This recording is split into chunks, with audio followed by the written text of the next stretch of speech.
আমরা প্রবাসীরা তোমাদের জন্য টাকার মেশিন।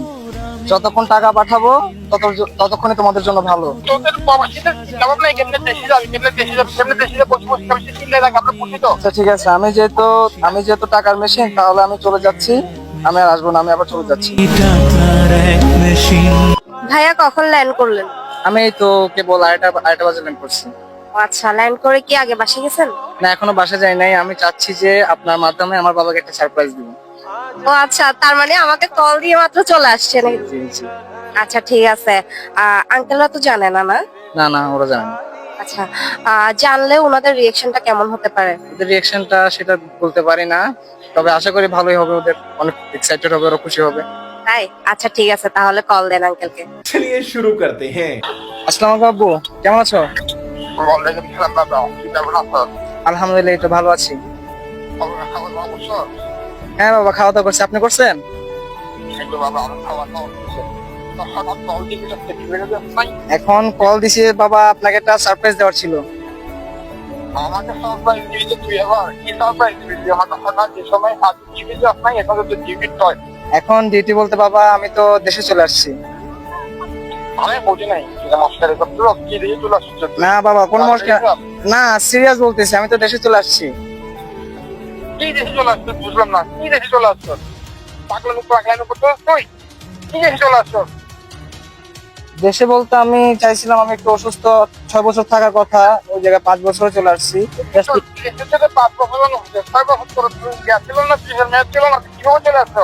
বাবা, আমি অসুস্থ থাকার কারণে চলে আসছি। 3 মাস থেকে আবার চলে যাবো।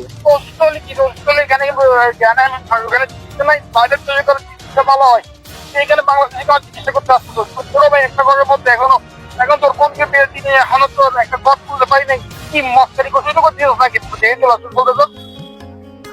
আমি তো চলে যাবো, আমি তো চাইছিলাম যে তোমরা অনেক খুশি হবা কিংবা একটা সারপ্রাইজ দিব, বাট তোমরা যে এভাবে আমার সাথে ব্যবহার করবা এত বছর থাকার পর, এটা আমি কখনো ভাবতে পারি।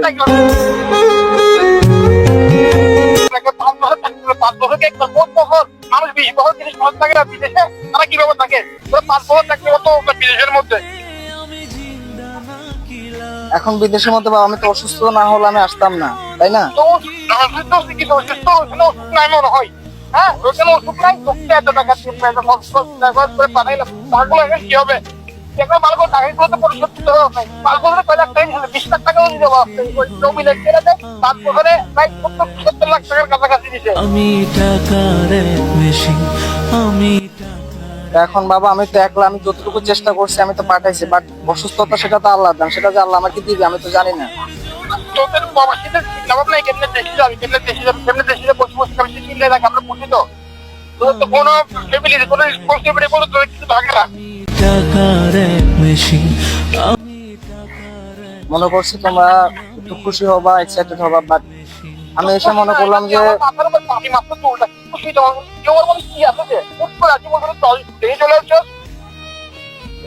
এসে মনে করছি তোমরা খুশি হবা, বাট খুশি তো হও নাই, উল্টো মনে হইতেছে আমি তোমাদের উপর বোঝা।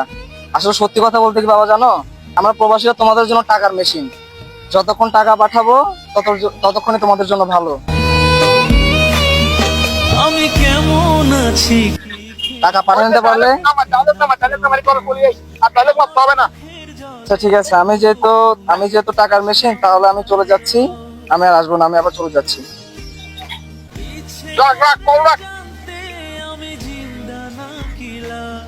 ভাই এটা কি হলো? এটা কি হলো, বাস্তবে দেখলাম আর কি, যে মানুষ থেকে শুনছি কিংবা সোশ্যাল মিডিয়াতে দেখছি, মানুষ অনেকজন কথা বলছে যে প্রবাসীরা টাকার মেশিন, বাট এটা আজকে আমি নিজের লাইফের সাথে ঘটে গেল, তো ভাবতে হবে যে প্রবাসীরা আমরা সত্যিকারই টাকার মেশিন।